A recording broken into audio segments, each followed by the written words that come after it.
അനിയത്തി ഭ്രാന്തിയ ഇളയ ചെക്കൻ പോത്തന, മൂത്ത ചേട്ടനാടൊരു പൊട്ടൻ.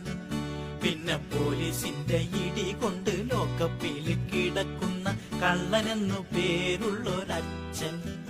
ആ വീട്ടിലുള്ളോരെല്ലാം അലമ്പുകളാ, പിന്നെ നാട്ടുകാർക്കിവര് പൊറുതികേടാ.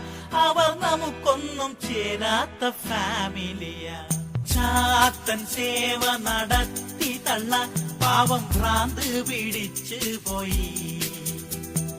മോള് വാറ്റു തുടങ്ങിയതിൽ പിന്നെ എല്ലാരും ഞണ്ണിയിടുന്നു.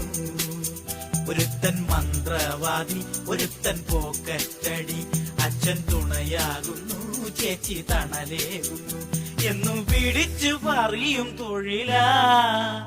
ഇവളെന്നെന്നും കുടുംബം കലക്കി.